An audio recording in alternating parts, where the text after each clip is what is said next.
さん、このアニメを勉強したいならば、じゃあこのアプリケーションをダウンロードしてください. Itu artinya apa? Ini kan istilahnya bukan kakak sendiri juga nih, ada suami di dalamnya yang tentunya budayanya berbeda dari segi apapun. Nah itu gimana tuh kakak menyeimbangkan hal itu?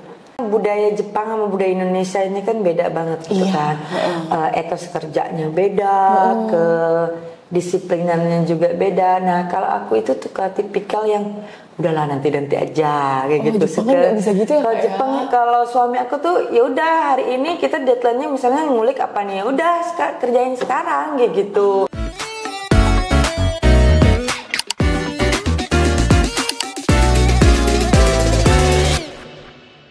Bismillahirrahmanirrahim. Alhamdulillah kali ini kita ditemani oleh Kak Irma Anggriani. Masya Allah, barakallah. Apa kabarnya hari ini Kak? Alhamdulillah baik, sehat walafiat. Masya Allah, kali ini perbincangan kita insya Allah seru. Karena apa teman-teman? Kita bakalan kulik-kulik. Karena kebetulan Kak Irma ini adalah owner dari restoran Goen. Goen, ya. Goen, betul ya Kak Goen, ya? Goen. Nah, jadi apa itu restoran Goen? Seperti namanya, Goen. Kalau di bahasa Jepangnya gimana tuh Kak? Goeng. Nah, kebetulan tadi udah di-spill juga Jepang. Jadi memang ini restoran khas Jepang yang menyajikan berbagai makanan khas Jepang.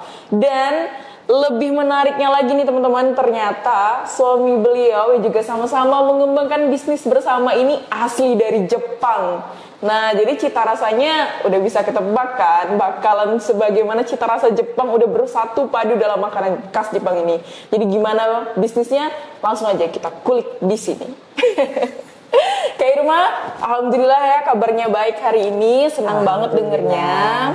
Dan untuk bisnis restoran ini benar-benar makanan yang khas Jepang. Mutia juga udah sempat ngeliat itu lengkap banget ya. Roti, ikan, sesuai juga sama lambangnya kan. Iya, benar-benar. Kemudian ada ramen. Iya, kemudian ada apa lagi tuh Kak? Goeng itu kalau itu tuh lebih lengkap sih ya. Kalau menurut saya itu lebih lengkap. Jadi teman-teman misalnya mau nyantai, ngopi, bisa ada cemilannya juga. Ada dorayaki, taiyaki. Baru tahu ada dorayaki. Ada. Wow. Sekarang juga udah merambah juga ada dorayaki es krim kayak gitu kan. Nah kalau mau makan berat kita ada ramen. Kalau nggak mau makan mie kita ada nasi. Kalau mau makan berat tapi tidak yang terlalu kenyang-kenyang juga kita ada onigiri. Jadi lengkap banget ya. Lengkap lah gitu kan. Kalau mau kenyang banget, kenyangnya sedang, mau ngemil juga ada di Goeng itu. Semua lengkap. Jadi itu benar-benar semuanya khas Jepang ya Kak ya? Ya, semuanya khas Jepang sih. Karena kan minuman best seller? Kalau minuman best seller kita lebih ke ocha ya, ada macanya juga. Kalau untuk minumannya sih kita lebih ke mengikuti tren kali ya, kopi kayak gitu. Ada minuman yang soda-soda juga, coklat juga kayak gitu. Iya, menarik banget sih. Jadi kalau teman-teman yang mungkin mau ke Pontianak langsung singgah. Karena cabangnya kebetulan baru di Pontianak aja ya Kak ya? Ya, baru satu. Semoga bisa punya banyak cabang. Merambah kemana-mana ya. Amin. Oke. Nah, langsung aja nih Kak. Gimana nih awal mula Kakak terinspirasi untuk membuka restoran khas Jepang ini? Goeng itu pertamanya sih mulainya dari dorayaki ya. Jadi dulu itu waktu kan pindah ke Pontianak 2016 itu kan makanan Jepang itu di Pontianak itu masih sedikit lah ya. Iya, betul banget. Terus aku sama suami itu suka kuliner jalan-jalan ke Pontianak gitu coba-coba. Tapi kok kita tuh tidak nemuin ramen tuh bukan kayak gini loh, kayak gitu. Dorayaki tuh bukan kayak gini loh, takoyaki tuh bukan kayak gini loh rasanya, kayak gitu.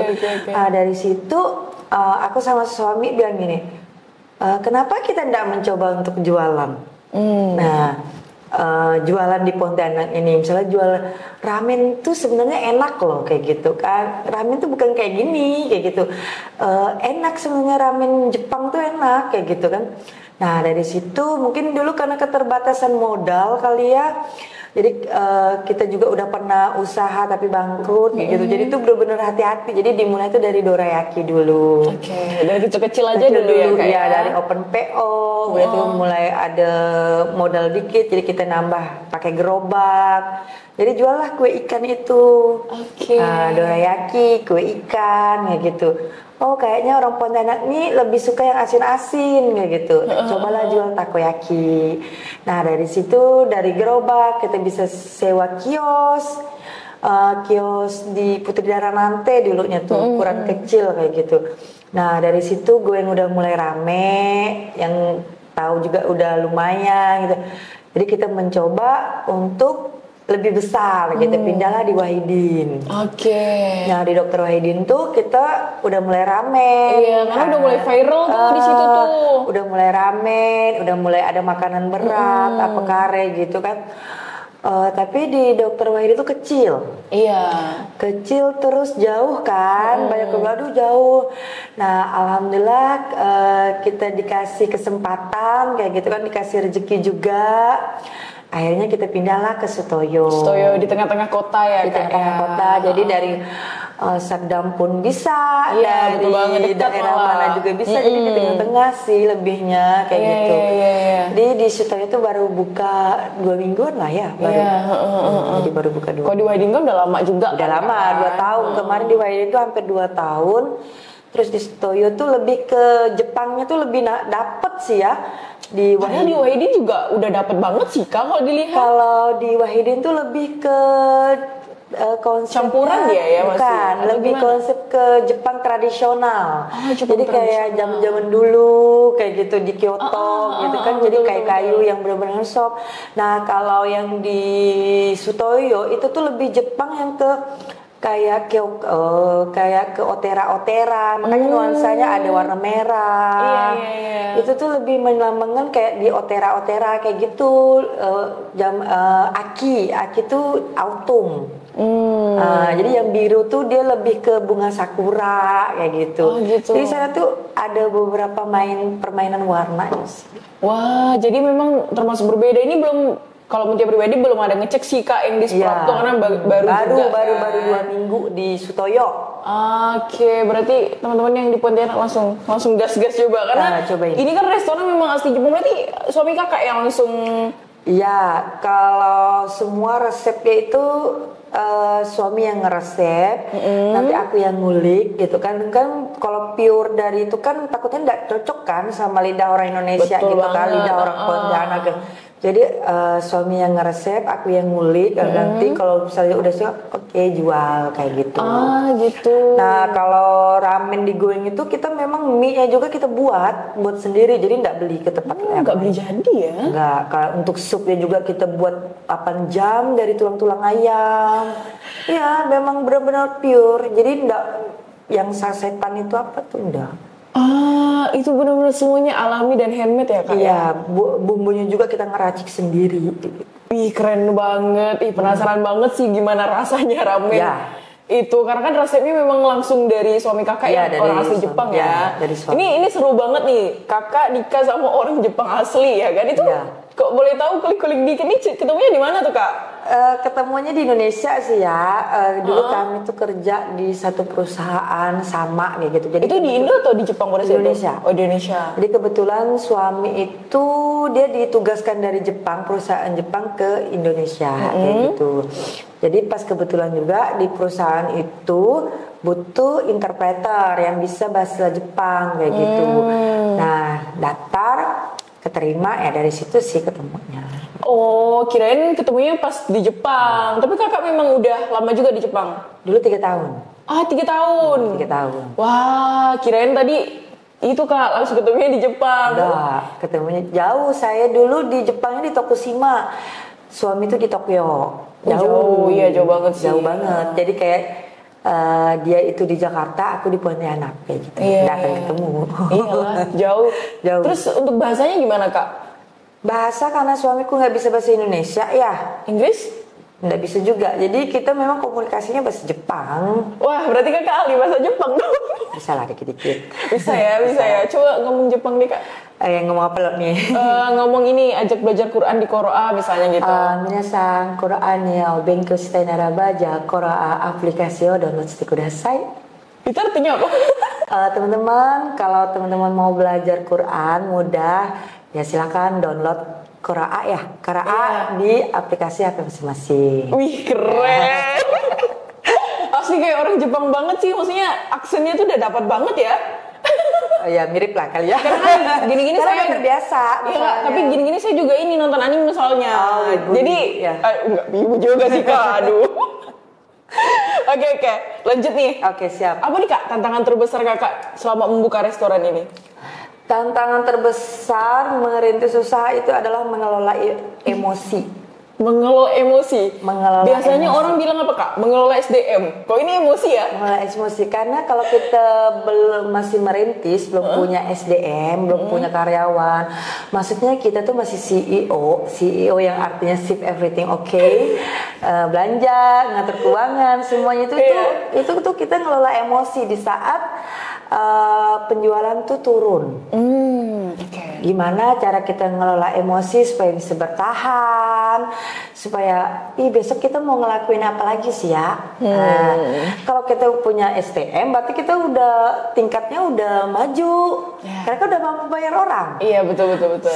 Itu udah lumayan lah. Misalnya kalau kita udah misalnya kayak mampu bayar tim, ayo dong gimana penjualan kok turun, ayo gimana nih kamu sosial medianya, gimana nih promosinya, enak kan? Nah kalau kita sendiri semuanya ngelola sendiri, kita yang belanja, kita yang ngurus, kita yang ngantarin, itu berperang ke diri sendiri sih. Berarti memang yang paling sulit menurut kakak ketika merintis gitu tadi ya kak ya, yaitu mengelola emosi. Terus gimana tuh kakak menghadapinya? Kalau aku dulu ya nangis ya kali ya. Iya, awalnya pasti nangis, kita cewek kan. Terus dulu aku punya goal, punya mimpi. Mimpi aku bilang suatu saat aku yakin kok usaha ini akan naik tangga kayak gitu. Jadi dari situ sih aku selalu bilang kalau lagi down aku yakin ini akan naik tangga kayak gitu. Kayak gitu sih. Berarti memang keyakinan bahwa kita kedepannya pasti bakal bisa gitu ya kak ya. Memang kalau buat teman-teman semuanya ya yang mau usaha kayak gitu, satu dulu diyakinin banget mimpimu apa. Kalau mimpimu belum terlalu kuat, mendingan nggak usah usaha gitu, kerja aja. Nggak mudah usaha itu, apalagi merintis dari nol ya. Kecuali kalau udah besar, misalnya udah usahanya dan udah modal ratusan juta, berarti kan itu bukan dari nol sih sebenarnya, itu udah dari satu dia. Biasanya itu biasanya itu yang ini privilege dari orang tuanya, biasa dikasih modal. Ya udah, nggak bisa kamu ngomongin itu. Iya, berarti kan ini beda ya, karena memang merintis hasil upaya diri sendiri juga istilahnya, uangnya, modalnya kan. Iya sih, berarti memang yang paling penting adalah mimpinya harus besar dulu ya kak ya. Mimpinya harus besar. Kita nggak salah ya punya mimpi yang besar, nggak salah sama sekali. Yang penting yakin, udah fokus. Ya. Iya. Kebanyakan teman-teman tuh suka kayak gimana ya? Hari ini nih ada apa? Jualan itu. Jadi brandnya sendiri tuh nggak tahu sebenarnya brand ini jual apa sih kayak gitu. Kalau aku sama suami itu fokus going itu Jepang. Jadi kami tidak menjual yang lain-lain. Kita di Sutoyo ada jual burger, tapi dimodif jadi Jepang. Kayak burger ada isinya chicken katsu, karage. Iya, berarti mungkin gitu. Kalau burger kan istilahnya memang western kayak gitu kan. Enggak. Kita tetap pakai sausnya Jepang rasanya. Dimodifikasi ya istilahnya kayak gitu. Terus gimana tuh kakak menjaga keaslian rasa dari makanan-makanan yang telah kakak sajikan ini? Pertama dari bahan baku ya. Bahan baku kalau di Goeng tuh hampir 80% tuh memang bahan bakunya impor. Tapi alhamdulillah udah halal sih, halal MUI itu udah. Seperti tepung, kayak mayones, bumbu karinya kayak gitu tuh. Tapi memang sih kita nggak impor dari Jepang langsung sih, enggak. Cuma kayaknya di Jakarta tuh ada distributornya yang importir ya ibaratnya itu. Jadi dia yang mensuplai ke resto-resto Jepang yang ada di Indonesia. Oke, gitu. Udah banyak dah. Berarti ini ya Kak ya, maksudnya bahannya pun nggak asal-asalan gitu istilahnya. Tepung merek ini yang ada di sini aja gitu, nggak juga ya? Kita tepungnya semuanya dari sana. 80%, wah besar juga banyak, sih. Ya. Hampir yang di sini tuh paling kayak saus sambal apa kayak gitu. Iya, yang cepet habis ya istilahnya. Yang lainnya kita memang impor sih. Makanya kalau going itu kalau dari segi harga ya memang untuk middle up. Iya. Karena memang premium istilahnya ya, karena memang bahan baku juga kita nggak bohong kayak gitu. Iya betul.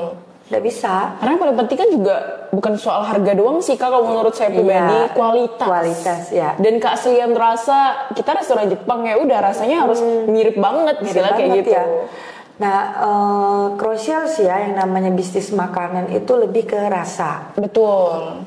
Jadi rasa tuh nggak bisa bohong sih dengan bahan baku. Betul. Benar. Iya betul banget. Jadi kalau mau murah ya mungkin di tempat lain kayak gitu aja sih. Sama kayak gini, mungkin analoginya kalau kita beli bumbu rendang jadi, ya kan sama ibu kita yang bikin sendiri dengan lengkap. Beda kan? Beda banget rasanya. Ya, gitu. Meskipun ya sama-sama mungkin enak, cuman ini rasanya lebih enak lagi gitu. Ya. Kepresan bahan baku harga itu pasti kualitas itu mempengaruhi sih. Betul banget. Mungkin kita nggak bisa menyamakan dengan yang di Jepang asli ya Kak ya, karena biar gimana pun ya rasa dan lidah mereka juga berbeda sama kita. Tapi kalau kemiripan, mirip ya. Berapa persen jauh lebih mendekati dengan kualitas juga ya Kak tentunya. Kalau ramen itu belum ada sih kayaknya selain dari going tuh yang rasanya benar-benar mendekati ya. Wow. Kita memang tidak membuat kearifan lokal sih. Karena memang value-nya di situ justru ya Kak ya. Value-nya kita memang mau mengangkatnya di situ. Iya sih menarik. Justru memang value-nya di situ. Kalau nambah kearifan lokal ada rasa beda jadinya nanti konsepnya bergeser. Iya betul banget. Konsepnya jadi bergeser gitu. Konsepnya. Iya sih. Nah Kak, dalam Kakak menjalankan bisnisnya, ini kan istilahnya bukan Kakak sendiri juga nih, ada suami di dalamnya yang tentunya budayanya berbeda dari segi apapun. Nah itu gimana tuh Kakak menyeimbangkan hal itu? Mungkin awal-awal stres ya. Adaptasi karena menikah juga tentunya ya Kak ya. Karena budaya Jepang sama budaya Indonesia ini kan beda banget gitu kan. Etos kerjanya beda, kedisiplinannya juga beda. Nah kalau aku itu tuh tipikal yang udahlah nanti aja kayak gitu. Jepang nggak bisa gitu ya? Kalau Jepang, kalau suami aku tuh ya udah hari ini kita deadline-nya misalnya ngulik apa nih, ya udah kerjain sekarang kayak gitu. Kalau aku tuh tipikal yalah nanti akhirnya suka bentroknya tuh di situ gitu. Itu kayaknya penyakit kita banget sih Kak, orang Indo ya. Benar. Nah, meskipun nggak semua ya. Ya, aku termasuk lah. Kayaknya saya juga deh. Suka menunda kerjaan. Oke. Kalau suami tuh enggak. Dia sukanya tek. Mungkin karena udah terbiasa dari habitnya dari kecil kali ya. Karena budaya kita dengan mereka kan berbeda ya Kak. Sama waktu juga dia bener-bener strek kayak gitu. Kebersihan itu bener-bener strek gitu. Jadi awal-awalnya tuh ya memang ya karyawan juga lumayan mengikuti, lumayan agak stres lah kan mereka. Tapi berjalannya waktu udah lumayan bisa sih. Berarti saling mengerti karena waktu itu tadi ya. Benar. Tapi memang karena budaya yang berbeda juga struggle-nya ada, dan Kakak juga fighting juga nih bareng-bareng gimana caranya supaya bisa lancar-lancar aja gitu. Nah ya mungkin tips buat teman-teman di sana kalau misalnya usaha suami istri, satuin dulu visi misinya. Oke. Kalau nggak satu, yakin deh dianya keluar, bebar, atau bisnisnya yang bubar. Benar. Karena pressure-nya lumayan tinggi. Kalau menjalani suami istri itu berantemnya. Iya betul banget. Beda maunya kan sama ego itu tuh bener-bener. Tapi jadi makanya harus satu dulu visi misinya apa nih kayak gitu. Kalau satu dulu visi misinya, ya walaupun berat itu tuh pasti dia tetap bertahan. Iya sih. Karena kadang kita suami istri ini permasalahan rumah tangga kan ada aja istilahnya kan Kak. Itu udahlah semua orang ada aja gitu. Ini ditambah lagi nih. Ada usaha, merintis gitu. Ditambah lagi nih Kak, perbedaan budaya, keterbatasan bahasa juga. Beda cara pola pikir. Iya betul banget. Itu bener-bener pressure-nya tinggi emang.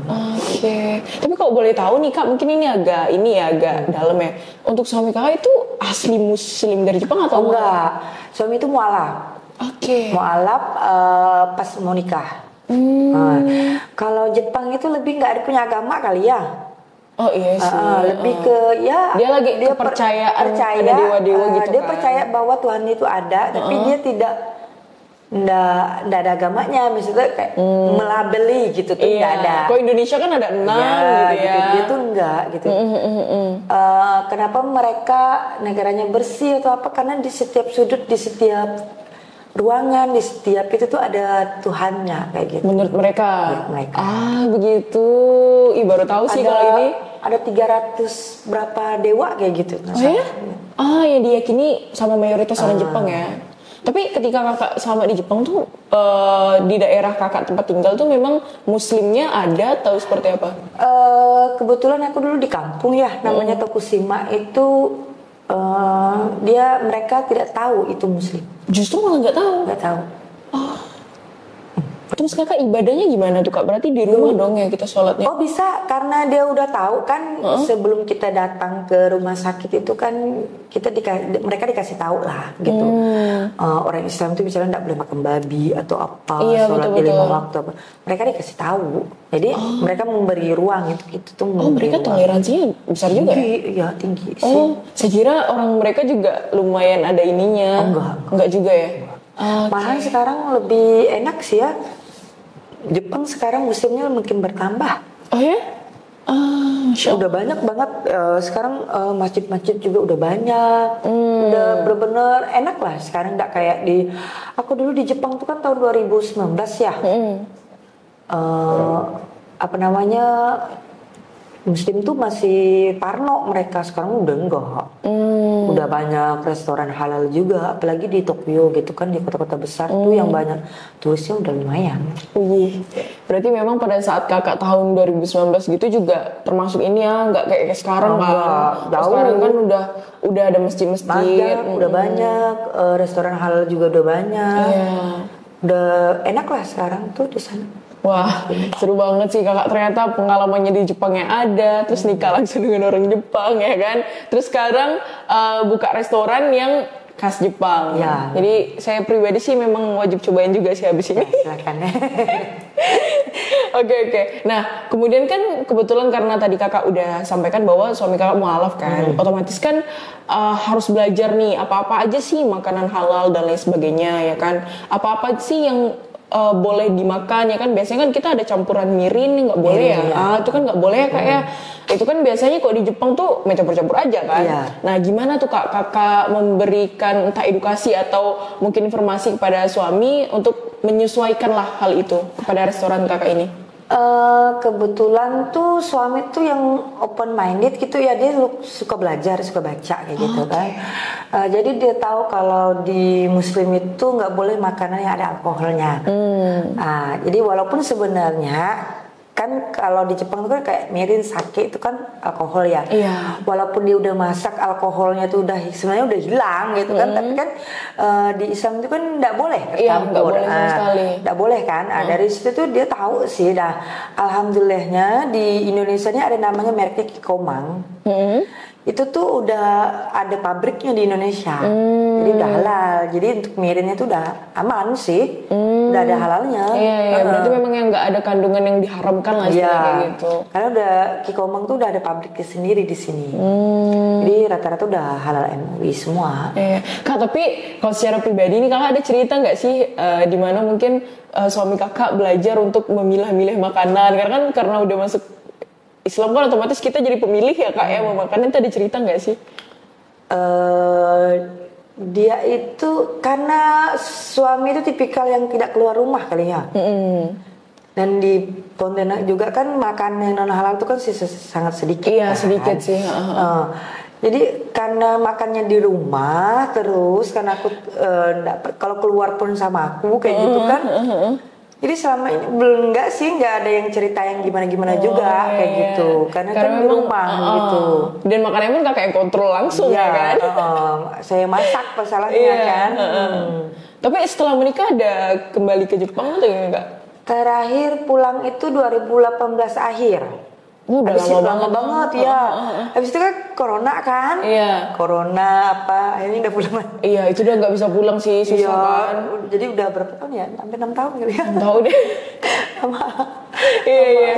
Ini kebetulan kakak juga udah punya anak nih, tadi kita udah cerita-cerita. Nah itu gimana kak? Apakah pakai bahasa Indonesia bicaranya? Karena tadi kakak sama suami bahasa Jepang nih. Dulu dia nggak bisa bahasa Indonesia. Oh iya? Bahasa ibunya bahasa Jepang. Jadi di waktu TK itu dia sempat kewalahan sih ngikutin karena dia nggak bisa bahasa Indonesia, teachernya nggak bisa bahasa Jepang gitu. Jadi dia bingung gitu. Jadi 6 bulan lah dia penyelesaian. Sekarang sih udah lancar dah, bahasa Pontianak juga udah bisa dia. Udah bisa dia. Berarti dari kecil juga ini ya bahasa bakunya justru Jepang ya, meskipun dia tinggal di Pontianak ya. Karena dari orang tuanya nggak bisa bahasa Indonesia kan, bapaknya kan. Cuman kakak doang nih yang bisa. Nah akhirnya sekarang dia tahu, dia ngomong sama bapaknya bahasa Jepang, ngomong sama saya bahasa Indonesia. Wow, itu dia. Ini privilege juga sih bisa belajar bahasa langsung ya karena orang tua ya, Masya Allah. Wow, keren banget. Nah terus kebetulan kita di Qora juga nih kak ya, ini kan kita random aja nanya nih. Gimana tuh kak keseruan kakak ngajarin belajar Quran sama anak kakak? Kalau Fumi ya namanya Fumino. Wah Jepang banget ya. Namanya Fumino. Iya. Fumi itu sih cuman untuk sekarang tuh cuman di itu sih ya, di sekolah gitu kan dia belajar ngajinya gitu. Nah karena apa, dia tuh kan dari awalnya tuh kan dia nggak bisa bahasa Indonesia, terus sekolah dia harus bahasa Indonesia, bahasa Inggris, bahasa Mandarin kayak gitu kan. Jadi waktu itu saya sama bapaknya kayak gitu kan, kalau terlalu di pressure kasihan. Karena masih kecil banget ya. Masih kecil kayak gitu. Jadi kelas 2 ini dia udah mulai ngaji sih. Jadi saya mau masukin di TPA lah. Gitu. Udah belajar di sekolah tapi insya Allah bakal masuk TPA juga. Karena kalau di sekolah kan cuma seminggu sekali ya belajar agama kan. Betul. Kalau di TPA kan dia bisa tiap hari. Betul banget. Wah ini kalau tadi umurnya berapa tahun sekarang kak? 7 tahun. Oh udah 7 tahun ya. Masih kecil juga sih umur 7 tahun. Kalau di preso takutnya kasihan gitu Mbak. Dia baru belajar bahasa Indonesia kayak gitu. Belajar ngaji kan belajar bahasa Arab istilahnya. Iya belajar bahasa Arab lagi, nanti takutnya dia stres. Kemarin tuh sama bapaknya yang bilang mikirnya gitu sih. Tapi kayak doa-doa pasti udah diajarin lah ya kak ya. Tapi kan itu kayak sistem ngafal kan. Kalau di sekolah gitu kan. Kalau kita nih kan benar-benar baca Quran yang ngaji, mungkin tentunya memang harus ada ekstra sih. Ditambah lagi latar belakangnya yang Jepang banget kayak gitu. Wah, mungkin ada solusi nih untuk kakak nih. Jadi mungkin tim kamera boleh liatin, kebetulan kita tuh ada program Qora Family gitu ya kak ya. Nah jadi program Qora Family itu dia bisa monitoring pembelajaran Quran anak secara langsung kak. Nah tapi mungkin kalau untuk Fumi ya, karena memang baru belajar, itu bisa banget untuk belajar seperti huruf hijaiyahnya terlebih dahulu seperti itu. Nah untuk Qora Family itu dia bisa diakses oleh 5 orang nih kak kebetulan. Jadi mungkin di sini bisa kakak, suami, kemudian di sini bisa Fumi misalnya seperti itu. Nah kemudian dengan adanya ini kakak selaku admin dan pemilik akun dan juga suami itu bisa mengkontrol monitoring pembelajaran Qurannya udah sampai mana aja. Meskipun dengan ada pengontrolan online ini tetaplah kita pasti akan ada bonding ya kak ya secara offline. Cuman dengan adanya progres belajar Quran ini, kakak tuh bisa ngeliat nih kira-kira pembelajaran Qurannya udah sampai mana aja. Kemudian dengan pembelajaran Qurannya udah sampai mana aja ini, kakak yang mungkin lagi di resto ya kan, lagi ngurus anak di rumah, itu kakak bisa lihat, oh ternyata progres belajarnya sudah sampai sini. Mungkin kalau untuk Fumi yang baru belajar ngaji ya, bisa banget tuh kak di belajar. Nah di materi belajar itu kak ada mulai putih hijaiyah, gimana sih baca huruf A, Ba, dan lain sebagainya. Kemudian selain pengenalan hijaiyah juga ada tulisan untuk mempermudah supaya anak-anak bisa baca Qur'annya. Jadi kayak ada tulisan alif, itu bisa banget kak di Qur'an. Mungkin untuk sekecil Fumi bisa dimulai dari belajar. Nah nanti kakak bisa banget tinggal diklik belajarnya sudah sampai materi mana aja kayak gitu. Mungkin insya Allah ini bisa ngebantu kakak sih untuk progres belajar anak. Meskipun nanti bakal dimasukkan TPA di sekolah juga udah belajar. Kalau lebih kayak gitu sih kak. Nah kira-kira pendapat kakak gimana untuk Quora Family? Bagus banget sih ya di misalnya kayak kalau saya kan nggak selalu bisa mendampingi ya. Ngebantu banget sih. Tinggal apa namanya bisa ngecek juga dimanapun gitu, nggak perlu harus di rumah juga kan, nggak perlu harus duduk sambil baring juga bisa gitu belajarnya. Iya, sambil di rumah bisa banget belajarnya. Fumi di rumah, kakak di resto misalnya bisa ngecek pembelajaran Quran anak. Jadi semoga nanti kan tentunya Fumi juga udah bisa baca Indo kan udah bisa kan. Ini kan untuk kebetulan belum ada aja bahasa Jepang nih. Tapi kebetulan baru ada bahasa Inggris, Indonesia, kemudian Melayu. Kalau nggak salah baru 3 kalau nggak salah. Mungkin kedepannya semoga ada bahasa Jepang ya. Amin. Memudahkan Fumi juga belajar Qurannya. Benar. Oke, nah berarti balik lagi nih kak sama sama resto kakak nih. Kita kebetulan udah ngomongin soal halal enggaknya dan lain sebagainya macamnya. Tapi kalau secara overallnya, kira-kira ada nggak sih kayak prinsip Islam yang kakak anut di restoran kakak itu? Maksudnya prinsip Islam yang kayak gimana nih? Iya, mungkin kakak mengedepankan untuk karyawan-karyawan kakak sholat kak misalnya harus sholat dulu seperti itu. Karena biasanya kan kalau kita nih kan kak sebuah privilege ya bagi kita sebagai karyawan untuk ada owner bisnis yang kalau azan ataupun ada ibadah kita dan sebagainya itu untuk memprioritaskan hal itu. Mungkin hal-hal seperti itulah kak, kira-kira ada nggak? Kalau di Goeng sendiri sih kita memang yang terlalu ketat banget sih enggak ya. Jadi karena di sana itu karyawan juga campur sih, ada yang muslim dan muslim. Cuman kalau yang muslim ya memang kita prioritaskan. Maksudnya kalau jam sholat, kalau mau sholat ya silakan kayak gitu. Misalnya kayak yang laki-laki mau sholat Jumat kita bolehkan kayak gitu. Nggak ada yang maksudnya nggak boleh sholat atau apa. Ya kalau misalnya pas jamnya sholat atau ramai ya udah kan bisa giliran. Iya betul. Nah, gitu. Nggak ada sih membatasi yang gimana sih, nggak ada sih. Yang terlalu gimana itu nggak ada sih kita. Oh berarti memang untuk hal itu juga agama tetap diprioritaskan ya, apalagi untuk karyawan-karyawan tentunya. Soalnya kalau untuk di kitchen ya. Kalau di kitchen tuh lebih ke muslim sih kita, karena maaf aja mungkin dia kalau dia makan kayak gitu kan dengan tangannya dengan yang non halal, kita kan nggak tahu cara dia membersihkannya gimana gitu. Jadi kalau untuk kitchen itu kita lebih memprioritaskan yang muslim. Paling waitersnya kasir itu non nggak apa-apa ya kak ya. Karena kan nggak bersentuhan dengan makanan kan. Betul banget. Paling cuma ngantar kan nggak maksudnya tuh makanan ya kak ya. Berarti bisa dibilang memang prinsip Islam juga diterapkan di situ ya kak ya. Tapi yang nggak yang terlalu strict banget gitu. Nah terus kalau di sana tuh kakak menggunakan apa nih, musik-musik Jepang atau gimana, atau ada campur Indo juga? Kalau karena kita membrandingnya restoran Jepang kali ya, jadi musiknya juga ya musik Jepang sih. Cuman di Goeng tuh alhamdulillah sekarang tuh udah ada musola.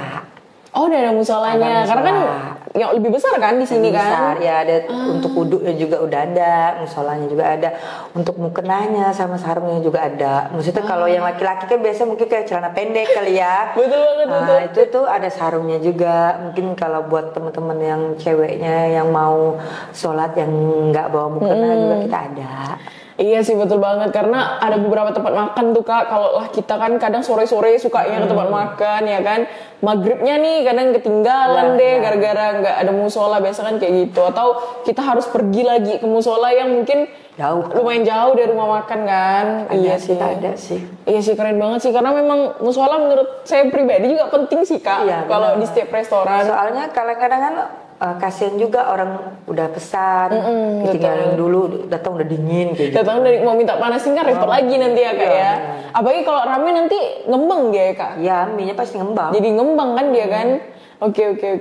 Nah Kak, tadi kan Kakak udah spill dikit kan gimana Kakak menyeimbangkan hal restoran dan suami dan lain sebagainya macam. Namun boleh nggak sih Kak diceritain gimana sih Kakak itu menyeimbangkan kehidupan Kakak secara rumah tangga sama restoran nih gitu.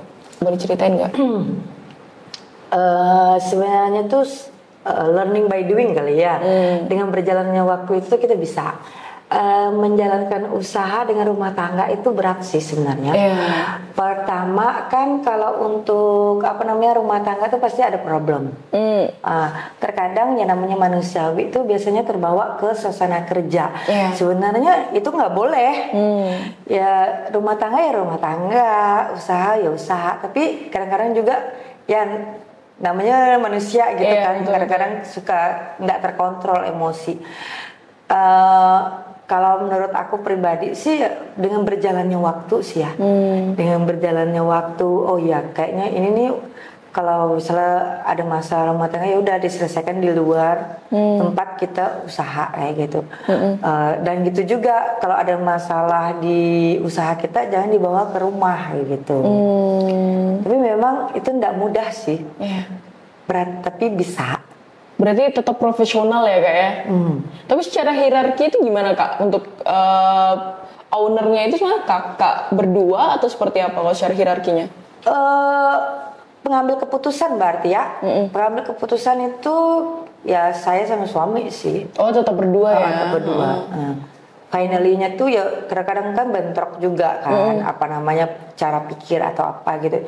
Tapi biasanya kalau udah terlalu mentok banget tuh ya udah rest dulu kayak gitu, rest dulu ya udah besok kan baru bisa diomongin lagi kayak gitu. Ini pendapat aku nih, ini loh konsekuensinya, kamu ini konsekuensinya. Jadi karena kalau sesama perang maksudnya lagi berapi-api gitu kan ya nggak akan ketemu. Mendingan di break dulu, udah selesai dulu gitu. Besok baru kerjakan gitu. Kalau enggak biasanya saya kalau lagi ada masalah yang terlalu serius atau apa tuh biasanya ngomong di luar. Berarti memang Kakak tipikal orang yang dengan suami bersepakat bahwa saling tenangin diri dulu masing-masing nih, baru ngobrolin lagi entah itu masalah rumah tangga ataupun masalah restoran ya Kak ya. Wow gitu. Keren sih. Nah, nih Kak, kembali lagi sama restoran ya Kak ya. Tuh gimana nih Kakak menghadapi kompetitor? Kan sekarang kan masakan Jepang dan lain sebagainya itu udah banyak banget gitu. Terus gimana nih Kakak menghadapi kompetitor-kompetitor Kakak? Kalau saya pribadi sih lebih ke fokus ke usaha saya ya. Lebih fokus ke usaha kita, terus ulik lagi apa yang kurang, apa yang harus kita tambahin, misalnya value-nya untuk menunya. Nah, kalau aku tipikal yang suka mencoba tempat yang baru. Semua restoran di Pontianak, restoran Jepang di Pontianak nih kayaknya udah aku coba lah. Jadi bahan learning untuk belajar ya Kak ya. Kalau kita sebagai pengusaha itu wajib coba usaha orang. Misalnya kita punya menu dengan yang menu yang sama. Oh, kenapa di situ rame? Kenapa kita enggak? Ya kita cari apa yang apakah dari segi harga, rasa, suasana, kan banyak faktor-faktor kan, kayak gitu. Jadi dari situ sih, kalau aku sih lebih fokus ke usaha sendiri sih ya, lebih menjaga kualitas. Kualitas itu bukan hanya untuk rasa. Jadi kualitas misalnya pelayanan, suasana, kebersihan, karyawan, itu juga faktor penunjang. Rasa itu kalau menurutku nomor 2 ya, karena belum enak menurut kita belum tentu enak menurut orang lain kayak gitu. Betul banget. Nah, jadi yang perlu dilihat itu ya benar-benar yang ditonjolkan ke customer dulu, misalnya pelayanannya gimana, servisnya kayak gimana, karyawan tuh gimana, pakaiannya gimana, karyawan bau nggak, lusuh nggak, kadang-kadang kan ada yang bau kan, iya, itu kan bisa wow gitu. Jadi kalau aku lebih menjaga ke situ dulu sih, ke intern aja dulu. Udah kalau itu tuh servis semuanya udah baik, udah bagus, ya udah kita ke rasa, ke makanan kita kayak gitu. Nah makanan ini kenapa dia tidak terjual gitu, apa yang salah kayak gitu, dari segi harga, porsi, apa kayak gitu. Itu banyak sih yang harus kita perhatikan. Justru malah jadi adanya kompetitor tidak menjadi masalah justru ya Kak ya, malah itu malah menjadi bahan belajar dan kita justru lebih termotivasi dengan adanya kompetitor ya Kak ya. Nggak masalah sih kalau aku mah, berarti semakin banyak restoran Jepang di Pontianak itu kayaknya lebih baik ya. Jadi customer tuh jadi banyak pilihan. Enggak, betul banget. Bener kan? Jadi banyak pilihan. Jadi bisa banyak di compare-nya customer. Oh kayaknya di sini ramenya enak. Oh di sini kayaknya karinya enak kayak gitu kan. Jadi bisa jadi bahan kompetitor buat customernya juga sih. Iya keren. Nah Kak, tapi selama Kakak menjalankan restoran ini, ada nggak sih kayak cerita menarik gitu yang masih terbekas lah di ingatan Kakak? Cerita menariknya banyak sih ya. Dari yang pertama yang ngejalanin goeng ini tidak mudah. Dari aku ngenalin goeng itu dari event ke event, kemana-mana aku yang selalu tampil kayak gitu kan, ikut komunitas, ada acara sekolah ikut kayak gitu. Jadi itu tuh kayaknya kalau dipikir sekarang ternyata bisa ya kayak gitu. Itu sih ternyata kuat ya ngejalaninnya kayak gitu. Dan semua orang tuh bisa. Dengan latar belakang Kakak dulu adalah seorang perawat ya? Iya, saya seorang perawat sebenarnya. Seorang perawat kemudian jadi pengusaha kuliner nih istilahnya. Suamiku sebagai seorang engineer, arsitek dia. Aku perawat, suamiku engineer, arsitek dia kan. Jadi goeng itu yang ngedesain, yang punya konsep ya suami ya. gitu. Wow, berarti nggak perlu bayar arsitek tuh? Ya nggak perlu dia. Iya. Wow, keren banget dengan latar belakang seorang perawat, kemudian buka usaha. Jadi kalau memang kita mau apapun latar belakang kita ya Kak ya, entah kita mungkin nggak berbakat di kuliner misal kita berpikir gitu, ya sebenarnya bisa-bisa aja, ada aja jalannya ya Kak ya. Bisa aja, asal mau aja. Tapi memang dari awal Kakak memang punya cita-cita jadi pengusaha? Enggak juga. Mungkin karena keadaan kali ya. Jadi dulu kami pernah punya usaha. Itu jadi dulu tuh gini. Suami itu yang mau tinggal di Indonesia. Saya nggak mau awalnya. Oh, kamu nggak mau? Nggak mau. Saya nggak mau kayak gimana ya? Nggak mau berjuang hidup yang tanpa pasti gitu loh. Kalau di Jepang itu kan kita kerja, setiap bulan kita pasti dapat gaji. Kalau kita usaha itu kan belum tentu. Nggak pasti. Bisa jadi minus, bisa jadi juga dapat duit, bisa jadi enggak kan? Iya betul. Tapi suami itu yang keras gitu. Jadi kayak gini, kalau di Jepang kita kerja sampai umur 65 selesai, kita dapat pensiun. Ya hidup stagnan. Kayak kita di Indonesia PNS lah kali ya. Tapi kalau di Indonesia kita buka usaha, kemungkinan jadi orang kayanya kan 50% jadi orang kaya, 50% itu kan bangkrut. Iya betul. Ya kan? Jadi pengusaha. Jadi suami itu mengambil yang 50% jadi orang kayanya. Wah, keren. Ini saya suka nih. Nah, iya. Jadi gimana pun effortnya, susahnya, kerasnya, ya udah maju terus sampailah ada goeng sekarang. Oh, justru yang punya tekad yang besar suami ya? Sebenarnya aku udah nggak kuat, aku udah nggak mampu, udah nggak mau. Tapi lumayan goeng udah berapa tahun loh Kak? Iya, udah nggak mau, udah sebenarnya udah nggak mau, udah nggak kuat. Tapi ya maju, dia bilang. Jadi kayak ada pepatah Jepang itu udah gini. Akira menaide kudasai. Akira menaide kudasai. Jadi jangan berhenti sebelum kau finish. Jangan berhenti sebelum kau finish? Iya. Goalmu tuh kan belum dapet nih, jadi kayak jangan berhenti sebelum goalmu tuh tercapai kayak gitu. Oh gitu maksudnya. Ya. Oke. Kayak gitu. Jadi kalau mimpimu belum tercapai, ya udah jalan aja terus. Jalan aja terus ya. Karena kita nggak tahu mimpi kita kapan tercapai juga sih Kak. Bisa setahun, 2 tahun, 10 tahun, 20 tahun, 30 tahun. Cepat atau lambat kan tergantung gimana ya kita ikhtiarnya mungkin ya Kak ya, sejauh mana kita usaha dan tentunya tawakal ya Kak ya. Ya benar. Berdoa. Wah, seru banget nih ceritanya. Jadi memang ternyata dalam buka bisnis ini juga carut marutnya ada ya Kak ya, susah senangnya istilahnya. Bahkan ternyata baru tahu nih setelah di dekat akhir-akhir podcast kita, ternyata yang memang benar-benar bersikeras untuk ayo kita usaha justru suami ya Kak ya. Dan suami juga nggak ada minta pengen balik ke Jepang dan lain sebagainya, juga nggak ada kayak gitu ya Kak ya. Malahan aku yang pengen kesana, pulang aja lah kayak gitu. Udah nggak kuat nih, ayo pulang gitu kan.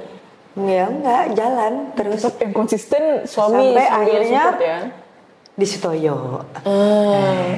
Wow, kalau sekarang udah pola pikirnya udah berubah dong Kak, nggak kayak sebelumnya. Beda sekarang. Udah beda sekarang ya. Itu kakak yang dulu ya. Iya. sekarang udah beda. Ayo kita mau ngembangin apa lagi nih? Iya. Gitu. Karena pola pikirnya udah beda karena disupport suami tadi itu tadi ya Kak ya. Wah keren sih. Jalanin tuh bener berat sih. Iya. Tapi di sini saya jadi ambil pelajarannya adalah ternyata dukungan suami, orang yang tinggal sama kita istilahnya kan itu juga sangat berpengaruh sama pemikiran kita, mindset kita. Harus satu visi misi dulu. Iya, itu tadi yang kakak sampaikan kan, harus satu visi. Pantas dari awal udah ngasih tips. Rupanya di belakang juga udah ngalamin berbagai macam batu-batu kerikil-kerikil ya Kak ya. Wow, keren banget. Jadi mungkin teman-teman kalau nonton memang tipsnya juga udah dikasih sih di awal, jadi memang harus nonton sampai habis. Tapi kalau udah sampai sini harusnya udah sampai akhir sih dia. Iya, harus sampai akhir dong. Harus sampai akhir. Oke Kak, ini lebih ke closing statement aja sih buat teman-teman yang mungkin pesan untuk mendengar nih yang sedang dalam perjalanan bisnis, yang sedang dalam lagi merintis lah, ya kan sama-sama merintis gitu kan. Nah, mungkin boleh Kak kasih pesan untuk teman-teman. Buat teman-teman yang masih berjuang, masih mungkin usahanya masih open PO, masih gerobakan, pesanku cuma satu, fokus, jalanin aja terus sampai kamu bilang ya udah aku capek gitu. Selagi masih belum capek ya udah jalanin aja terus. Tapi kalau kita ngomong capek kayaknya mudah deh Kak. Kalau cuma capek tapi masih pengen mau jualan itu belum capek, cuman kayak kata-kata mengapresiasi kelelahan aja sih. Ya. Berarti terus berjuang atas terus berjuang, fokus ke produknya, jangan lihat kiri kanan mau buka A B C dan D, itu nggak perlu. Fokus ke brandnya, fokus ke produknya, fokus ke penjualannya, ya udah jalanin aja terus, buka aja terus walaupun lakunya cuma satu. Betul banget sih kata kakak. Karena kan biasanya kita ini Kak, kalau bahasa marketing itu ya, bahasa bisnis tuh ya, bahwasanya kita tuh buka itu kayak ngejiplak orang gitu. Iya. Jadi sebelah kita misalnya buka TS, nanti buka TS tuh kayak di daerah saya tinggal ini ya Kak ya, ada orang sekarang nih jual TS 3.000. Iya. Baru satu pada saat itu TS Jumbo 3.000 ya kan. Terus hampir satu jalan nih dari ujung ke ujung bukanya itu semua. Jadi kayak benar-benar sejiplak itu mereka. Iya. Jadi balik-baliknya seperti yang Kak Irma sampaikan ya, mungkin teman-teman untuk pesannya untuk saya juga pribadi, jangan teman-teman yang mungkin lagi buka usaha, mau merintis usaha, fokus kira-kira pengen buka apa, atau teman-teman yang udah telanjur buka sesuatu hal yang baru, ya udah kembangkan, makin perbanyak value-nya dan fokus sih, balik-balik lagi ya Kak ya. Karena dengan adanya fokus kita sama bisnis yang kita jalani, insya Allah pasti kedepannya yang terbaik itu pasti ada. Iya benar. Ikhtiar semaksimal mungkin dan tawakal. Masya Allah. Kak Irma, terima kasih banyak. Syukron, jazakillah khairan atas waktunya, atas ilmunya dan pengalaman yang luar biasa ini yang udah mau di-sharing. Semoga teman-teman yang nonton mampu terinspirasi dan juga termotivasi dengan adanya podcast ini. Dan apabila selama berjalannya podcast ada salah kata atau tingkah laku, kami mohon maaf. Jazakumullah khairan semuanya. Assalamualaikum warahmatullahi wabarakatuh.